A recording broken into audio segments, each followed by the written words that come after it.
إطلاقات الجزائر للطائرة من دون طيار فسرتها باماكو على أن الجزائر تعطي غطاء لما تصفه بالجماعات الإرهابية. السؤال هنا، هل هذا يعني أن الجزائر تصطف لمعسكر على حساب آخر، يعني أنها تقدم دعم لخصوم باماكو، وهنا أقصد الجماعات الأزوادية؟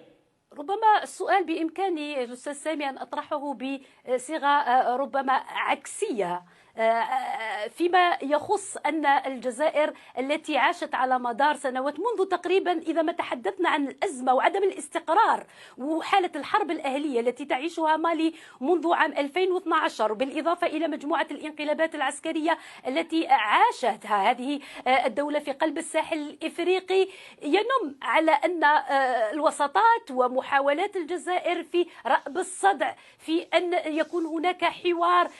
كانت هناك مسارات طويلة لاتفاق الجزائر الذي سحبت منه مالي. لنطرح السؤال: من يقف أصلا وراء ربما مالي في اتخاذ هذا الأسلوب العدائي المباشر نحو جارة، نحو جغرافيا، نحو علاقات تاريخية وحتى عرقية متداخلة في هذه المنطقة؟ وبالتالي الجزائر لا تصطف أمام أي فصيل، سواء كان عرقي أو ديني أو له أجندات. العكس، على مدار التجارب السابقة لاحظنا مجموعة من المبادرات الجزائرية، وكانت الجزائر حتى من خلال هذه الأشهر الأخيرة تحاول رأب الصدع، لكن يبدو أن أجندات أخرى يراد تنفيذها في هذه المنطقة لمجموعة من الدول الإقليمية وحتى الدولية لتشابك بعض المشاريع الحيوية في هذه المنطقة. يبدو أن مالي بحثت في مصالح أخرى ولأهداف أخرى، وهي اليوم تعادي جارة لن تستطيع الجغرافيا أن تغيرها صراحة.